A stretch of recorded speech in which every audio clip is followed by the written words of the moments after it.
ಉತ್ತರ ಕನ್ನಡ ಜಿಲ್ಲೆಯ ಅಂಕೋಲ ತಾಲೂಕಿನ ಶಿರೂರು ಬಳಿ ಗುಡ್ಡ ಕುಸಿತುಕೊಂಡು ಇವತ್ತಿಗೆ 28 ದಿನ. ಇದುವರೆಗೂ ಕಣ್ಮರೆಯಾದ 11 ಜನರ ಪೈಕಿ ಕೇವಲ 8 ಜನರ ಮೃತದೇಹ ಸಿಕ್ಕಿದೆ. ಆದರೆ ಇನ್ನೂ 3 ಜನರ ಬಗ್ಗೆ ಸುಳಿವು ಸಹಿತ ಸಿಕ್ಕಿಲ್ಲ. ಈಗ ನೀವು ದೃಶ್ಯದಲ್ಲಿ ನೋಡಬಹುದು, ಗಂಗಾವಳಿ ನದಿಯ ನೀರಿನ ಪ್ರಮಾಣವು ಸಹಿತ ಕಡಿಮೆ ಆಗಿದೆ, ನದಿಯ ನೀರಿನ ರಭಸವೂ ಕಡಿಮೆ ಆಗಿದೆ. ಈಗ ನೀವು ದೃಶ್ಯದಲ್ಲಿ ನೋಡಬಹುದು, ಯಾಕೆಂದರೆ ಕಳೆದ 14 ದಿನಗಳಿಂದ ಇಲ್ಲಿ ಕಾರ್ಯಾಚರಣೆಯನ್ನು ಸ್ಥಗಿತಗೊಳಿಸಲಾಗಿತ್ತು. ಯಾಕೆಂದರೆ ಉತ್ತರ ಕನ್ನಡ ಜಿಲ್ಲೆಯಾದ್ಯಂತ ಅಬ್ಬರದ ಮಳೆ ಇತ್ತು. ಅಬ್ಬರದ ಮಳೆ ಹಿನ್ನೆಲೆಯಲ್ಲಿ ಈ ನದಿಯ ನೀರಿನ ಪ್ರಮಾಣವೂ ಸಹಿತ ಹೆಚ್ಚಿಗೆ ಆಗಿತ್ತು, ನದಿಯ ನೀರಿನ ರಭಸವೂ ಹೆಚ್ಚಿಗೆ ಆಗಿತ್ತು. ಆ ಹಿನ್ನೆಲೆಯಲ್ಲಿ ಕಾರ್ಯಾಚರಣೆ ಮಾಡುವ ಸಂದರ್ಭದಲ್ಲಿ ಎಲ್ಲಿಯಾದರೂ ಅವಘಡ ಸಂಭವಿಸಬಹುದು ಎಂಬ ಮುನ್ನೆಚ್ಚರಿಕೆ ಕ್ರಮವಾಗಿ ಜಿಲ್ಲಾಡಳಿತ ಕಾರ್ಯಾಚರಣೆಯನ್ನು ಸ್ಥಗಿತಗೊಳಿಸಿತ್ತು. ಆದರೆ ಈ ಸಂದರ್ಭದಲ್ಲಿ ಏನಂದರೆ, ಪ್ರಮುಖವಾಗಿ ಇಲ್ಲಿ ಕಾರ್ಯಾಚರಣೆ ಮಾಡಲೇಬೇಕು ಅಂತಲೂ ಸಹಿತ ಈಶ್ವರ ಮಲ್ಪೆ ತಂಡ ಆ ಸಂದರ್ಭದಲ್ಲಿ ನದಿಗೆ ಇಳಿದಾಗ ಅವರಿಗೆ ಯಾವುದೇ ರೀತಿಯಾದಂಥ ಒಳಗಡೆ ಯಾವುದು ವಸ್ತುಗಳು ಕಂಡಿಲ್ಲ, ಪೂರ್ತಿಯಾಗಿ ಕತ್ತಲೆ ಕಂಡಿತ್ತು. ಆ ಹಿನ್ನೆಲೆಯಲ್ಲಿ ಅವರು ಸಹಿತ ಅನಿವಾರ್ಯವಾಗಿ ತಮ್ಮ ಕಾರ್ಯಾಚರಣೆಯನ್ನು ಸ್ಥಗಿತಗೊಳಿಸಿದ್ರು. ಆದರೆ ಈಗ ಮತ್ತೆ ಅವರು ಕಾರ್ಯಾಚರಣೆ ಮಾಡಬೇಕು ಅಂತಲೂ ಸಹಿತ ಈಗಾಗಲೇ ಸ್ಥಳಕ್ಕೆ ಬಂದಿದ್ದಾರೆ. ಆದರೆ ಅವರು ಸ್ಥಳಕ್ಕೆ ಬಂದಿದ್ದರೂ ಸಹಿತ ಅವರಿಗೆ ಕಾರ್ಯಾಚರಣೆ ಮಾಡಲು ಜಿಲ್ಲಾಡಳಿತ ಬಿಡ್ತಾ ಇಲ್ಲ ಅಂತಲೂ ಸಹಿತ ಹೇಳಲಾಗ್ತಾ ಇದೆ. ಅವರನ್ನೇ ಮಾತಾಡಿಸೋಣ, ಯಾಕಂದರೆ ಯಾವ ಕಾರಣಕ್ಕಾಗಿ ಅವ್ರನ್ನ ಕಾರ್ಯಾಚರಣೆ ಮಾಡೋಕ್ಕೆ ಬಿಡ್ತಾ ಇಲ್ಲ, ಏನು ಆಗ್ತಾ ಇದೆ ಅಂತ. ಸರ್, ಈಗ ನೀವು ಇಲ್ಲಿ ಶಿರೂರು ಗುಡ್ಡ ಕುಸಿತ ಸ್ಥಳದಲ್ಲಿ ಬಂದಿದ್ದೀರಾ, ಕಾರ್ಯಾಚರಣೆ ಮಾಡೋಕ್ಕೆ ಬಂದಿದ್ದೀರಾ ಅಂತ ಸಹಿತ ಮಾಹಿತಿ ಬಂತು. ಬಟ್ ಕಾರ್ಯಾಚರಣೆ ಯಾಕೆ ಸ್ಟಾಪ್ ಆಗಿದೆ, ಏನು ಸರ್ಕಾರ? ನಮಸ್ತೆ ಸ್ನೇಹಿತರೆ, ನಾವು ಬೇರೆ ಕೇಸಿಂದ ಇಲ್ಲಿ ಬಂದಿದ್ದೇವೆ ಈಗ ನೋಡ್ಕೊಂಡು ಹೋಗುವಂತ. ಯಾಕೆಂದರೆ ಇಲ್ಲಿ ಸಹ ನಮಗೆ ಕೆಲಸ ಮಾಡಲಿಕ್ಕೆ ಅನುವು ಮಾಡಿಕೊಡ್ಬೇಕಂತ. ಆದರೆ ನಾವು ಫೋನ್ ಮಾಡಿದಾಗ ಇಲ್ಲಿ ಇನ್ನೂ 2 ದಿವಸ ಆಗೋದಿಲ್ಲ ಅಂತ ಹೇಳಿದ್ದಾರೆ, ಇನ್ನೂ ಅನುಮತಿ ಇಲ್ಲ ನಿಮಗೆ ಅಂತ ಹೇಳಿದ್ದಾರೆ. ಯಾಕೆಂದರೆ ಇಲ್ಲಿನ ಆರ್ಮಿಯವರು ನೋಡಿ ಮತ್ತೆ ನಮಗೆ ನೋಡುವ ಒಂದು ಇದು ಕೆಲಸವನ್ನು ಕೊಟ್ಟಿದ್ದಾರೆ. ಆದರೆ ನಾವು ನೋಡೋದು ಇಷ್ಟೇ, ಯಾಕೆಂದರೆ ಈಗ ನಮಗೆ ಒಂದು ಇಲ್ಲಿ ಬಂದಾಗ ನೀರಿನ ಒಳಹರಿವು ಕಮ್ಮಿ ಉಂಟು ಮತ್ತು ನೀರು ತುಂಬ ತಿಳಿಯಾಗಿದೆ, ಕಾಣ್ತಾ ಇದೆ. ಸುಮಾರು ನಮ್ಮಲ್ಲಿ ಇಲ್ಲಿ ಸುಮಾರು ಒಂದು 50 ಅಡಿಗೆ ಹೋದರೂ ಸಹ ನಮ್ಮ ಹತ್ರ ಒಂದು ಸಲಕರಣೆಗಳಿದೆ. ನೀರು ಅಡಿಯಲ್ಲಿ ಹಾಕುವ ಒಂದು ಅಂಡರ್ ವಾಟರ್ ಟಾರ್ಚ್, ಲೈಟ್ ಮತ್ತು ಕ್ಯಾಮರಾ ಎಲ್ಲ ಅಡಿಯಲ್ಲಿದೆ. ಯಾಕೆಂದರೆ ಅಡಿಯಲ್ಲಿ ಏನಿದೆ ಅಂತ ಕೂಲಂಕಷವಾಗಿ ನೋಡ್ಬೋದು, ಅಂಥ ಒಂದು ಎಕ್ವಿಪ್ಮೆಂಟ್ಸ್ ನಮ್ಮ ಹತ್ರ ರೆಡಿಯಾಗಿದೆ. ಈಗ ಒಂದು ಅವಕಾಶ ಇದೆ, ಇನ್ನು 2 ದಿನದಲ್ಲಿ ಯಾವಾಗ ಮಳೆ ಬರ್ತಂತ ಹೇಳಲಿಕ್ಕಾಗಲ್ಲ.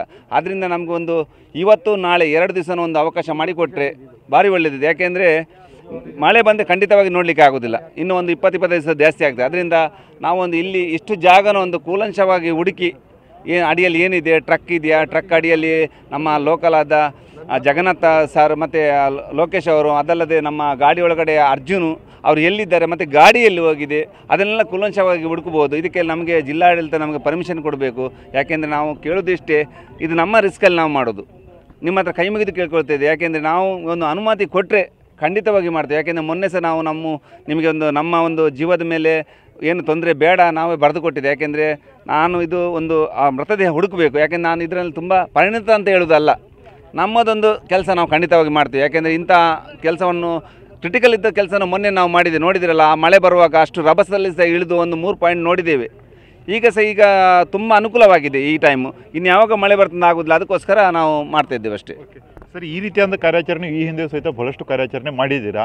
ಆದರೆ ಈಗ ನದಿಯ ನೀರಿನ ಮಟ್ಟ, ಅದರ ಜೊತೆಗೆ ಈ ಹಿಂದೆ 14 ದಿನಗಳ ಹಿಂದೆ ನೀವು ನದಿಗೆ ಇಳಿದಿದ್ರಿ, ಆ ಸಂದರ್ಭದಲ್ಲಿ ನಿಮ್ಗೆ ಏನೂ ಕಂಡಿಲ್ಲ ಅಂತ ಹೇಳ್ತಿದ್ದಾರೆ. ಬಟ್ ಈಗ ಪರಿಸ್ಥಿತಿ ನೋಡಿದರೆ ನಿಮ್ಗೆ 100% ಅಲ್ಲಿ ಏನಾದರೂ ಸಿಗುತ್ತೆ ಅಂತ ನಿಮ್ಮ ಮಾಹಿತಿ ಅನ್ನಿಸ್ತದೆ? ಖಂಡಿತವಾಗಿ. ಯಾಕೆಂದರೆ ನೀರು ತಿಳಿಯಾಗಿದೆ. ಅಂದರೆ ಅಲ್ಲಿ ಒಂದು ಲೈಟ್ ಹಾಕಿ ನೋಡಿದ್ರು ಸಹ, ನಮ್ಮ ಅಂಡರ್ ವಾಟರ್ ಟಾರ್ಚ್ ಹಾಕಿದ್ರು ಸಹ ಅಡಿಯಲ್ಲಿ ಏನಿದ್ರು ಸಹ ನೋಡಿ. ಯಾಕೆಂದರೆ ನಮಗೆ ನೀರಿನ ರಭಸ ಕಮ್ಮಿ ಆಗಿದೆ, ಮೇಯ್ನ್ ಆಗಿ ನಮಗೆ ನೀರು ರಭಸ. ಯಾಕೆಂದರೆ ಅಡಿಯಲ್ಲಿ ನಿಲ್ಲಬೇಕು, ನಾವು ನಿಂತರೆ ಮಾತ್ರ ನಮಗೆ ಹುಡುಕಾಡ್ಲಿಕ್ಕೆ ಆಗುತ್ತೆ. ನಮಗೆ ನಿಲ್ಲಕ್ಕೆ ಆಗಿಲ್ಲ ಅಂದರೆ ಯಾವುದಕ್ಕಾದರೂ ಮುಳುಚಾದ ಒಂದು ಕಬ್ಬಿಣಕ್ಕೆ ತಾಗಿ ನಮಗೆ ಏನೋ ಅಪಾಯ ಆಗ್ಬೋದು. ಈಗ ಅಂಥ ಒಂದು ಸನ್ನಿವೇಶ ಏನಿಲ್ಲ ಕೆಳಗಡೆ.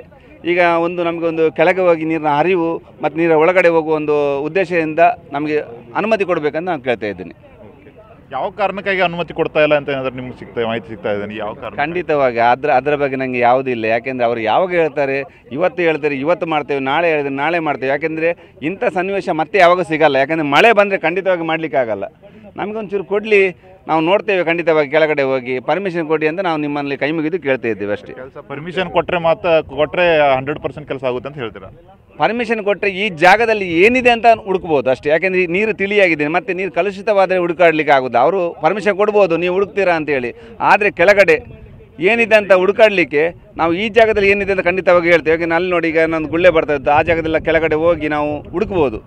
ಅಲ್ಲಿ ಗಾಡಿ ಇದೆಯಲ್ಲ, ಅಲ್ಲಿ ಮರ ಇದೆಯಾ, ಮರದಿಂದ ಏನಾದರೂ ಬರುವ ಒಂದು ಮರ ಎತ್ತಿದಾಗ ಮರದ ಅಡಿಯಲ್ಲಿರುವ ಒಂದು ಯಾವುದಾದ್ರು ಮೃತದೇಹ ಎದುರು ಸಹ ಮೇಲೆ ಬಂದುಬಿಡುವ ಚಾನ್ಸ್ ಇದೆ. ಯಾಕೆಂದರೆ ಅದು 28 ದಿನ ಆಗಿದ್ದಲ್ಲ, ಇವತ್ತು ಡಿಕಂಪಸ್ ಆಗಿದೆ. ಆದರೂ ಸಹ ಎಲ್ಲಾದರೂ ಅಚಾನಕ್ಕಾಗಿ ಲೈಟ್ ಮೇಲೆ ಬಂದು ಒಂದು ಸಲ ಕೆಳಗೆ ಹೋಗುವ ಸನ್ನಿವೇಶ ಇರ್ತದೆ. ಇಲ್ಲದ್ರೆ ನಮಗೆ ಸೆಲೆಟನ್ ಆದರೂ ಸಿಗ್ಬೋದು, ಏನಾದರೂ ಒಂದು ವ್ಯವಸ್ಥೆ ಆಗ್ಬೋದು. ಅದಕ್ಕೋಸ್ಕರ ನಾವು ಹೇಳ್ತಿದ್ದೀನಿ ಅಷ್ಟೇ. ಯಾಕೆಂದರೆ ಈಗಾಗಲೇ ಸೇನಾಧಿಕಾರಿಗಳು ಮತ್ತು ಸೇನಾ ತಂಡಗಳು ಏನು ತಮ್ಮ ಪಾಯಿಂಟ್ಸ್ಗಳನ್ನು ಗುರುತು ಮಾಡಿದೆ, ಆ ಪಾಯಿಂಟ್ಸ್ಗಳಲ್ಲಿ ಎಲ್ಲಿಯೋ ಏನಾದರೂ ಸಿಗಬಹುದು ಎಂಬ ಡೌಟ್ ಇದೆ. ಆ ಹಿನ್ನೆಲೆಯಲ್ಲಿ ಅಲ್ಲಿ ಏನಾದರೂ ಇಳಿದು ಬಿಟ್ಟು ನಾವು ಕಾರ್ಯಾಚರಣೆ ಮಾಡಿದರೆ ಸಿಗ್ಬೋದು ಎಂಬ ನಮಗೆ ಒಂದು ಆಶಾಭಾವನೆ ಇದೆ. ಆ ಹಿನ್ನೆಲೆಯಲ್ಲಿ ಕಾರ್ಯಾಚರಣೆ ಮಾಡೋಕ್ಕೆ ಕೊಡಬೇಕು ಅಂತ ಸಹಿತ ಈಶ್ವರ ಮಲ್ಪೆ ಅವರು ಮನವಿ ಮಾಡ್ಕೊಳ್ತಾ ಇದ್ದಾರೆ. ಕ್ಯಾಮರಾಮನ್ ಮಂಜುನಾಥ್ ಜೊತೆ ಸೂರಜ್ ಉತ್ತರೆ, TV9 ಕಾರವಾರ.